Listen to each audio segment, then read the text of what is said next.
Hello, everyone. This is Yoko. In this channel, I will be sharing information in English that I have gathered myself because I often feel that information about what's happening in China is not accurately conveyed to countries other than China. I source information from various media outlets, so I would appreciate your comments on the content of the videos.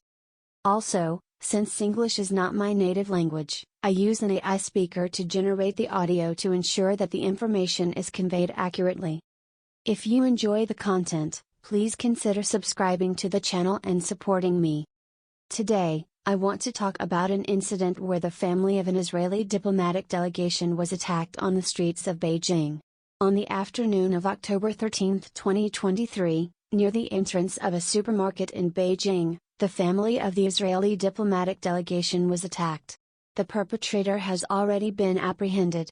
The location of the incident is close to the Israeli embassy in Beijing, and detailed information is limited. The victim is a 50-year-old male, and the assailant is a 53-year-old foreign national engaged in business in Beijing. There appears to be surveillance footage at the scene, but it is unclear whether it is part of a monitoring camera system. In leaked footage, the suspect is seen wearing sunglasses. Beijing has many surveillance cameras, and through these videos, the suspect was quickly identified and apprehended. However, the nationality and motive of the suspect have not been disclosed. Currently, Hamas is calling for demonstrations worldwide, and this incident may be related to conflicts in the Middle East. If the incident is due to personal vendettas or business disputes, the Communist Party is likely to announce it as a regular criminal case. However, given that it has not been officially disclosed, there may be sensitive factors at play. Once the suspect's nationality is revealed, it may have implications for international diplomacy and could potentially incite acts of terrorism in other countries, so caution is necessary. In any case, this incident is drawing global attention, and more detailed information about the suspect may be revealed in the future. The approach of the Chinese Communist Party focuses on avoiding political fallout and preventing the incident from escalating into a terrorist act, rather than disclosing the truth. Even when accidents occur, the Chinese Communist Party does not consider revealing the truth. Instead, they contemplate how to present the story in a way that minimizes political impact. When events appear to be related to the Middle East, they often focus on not getting involved. For example, concerning China's relationship with Muslims, the Chinese Communist Party is persecuting Uyghur Muslims. Despite being Muslims, why do other Muslim countries not come to their aid?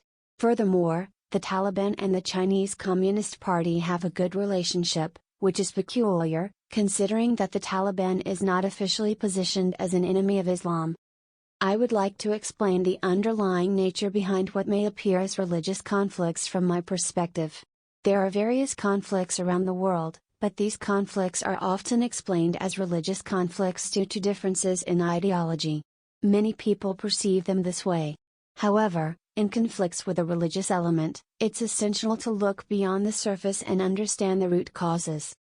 I believe this applies to many religious organizations, but generally, religious groups have a multitude of people who hold faith and follow the leadership of religious leaders or the upper echelons of the organization.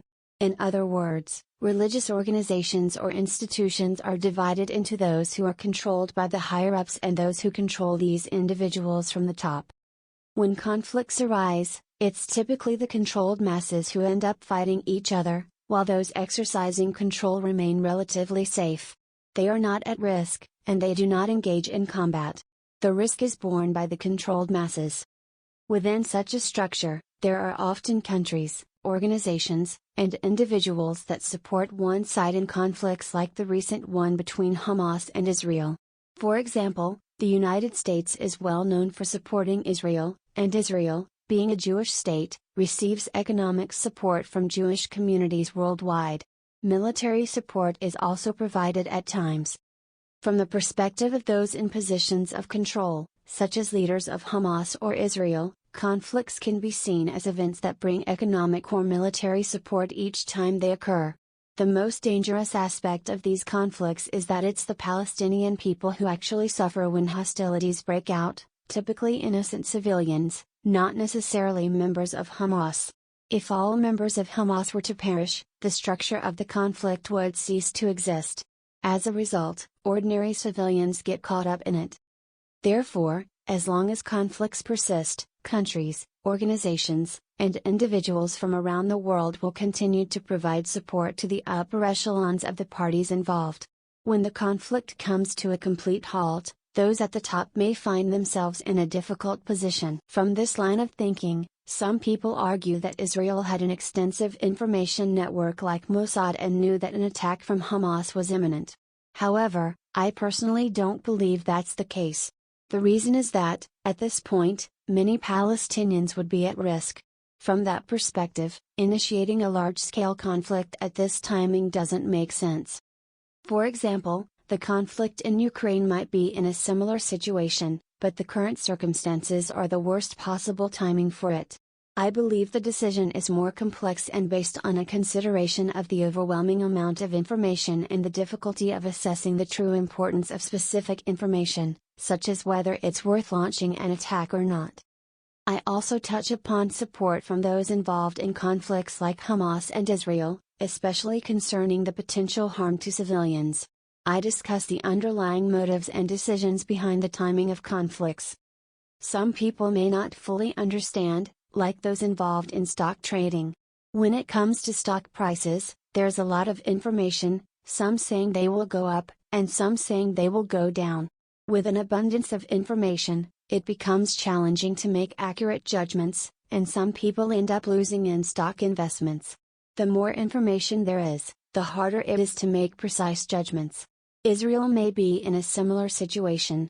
This is just my speculation and not a definitive statement. I'm primarily observing it in the context of its relationship with China. Therefore, if there are elements I might have overlooked, I'd appreciate being informed. However, in the case of the Middle East, there's a lot happening in a region with various complexities.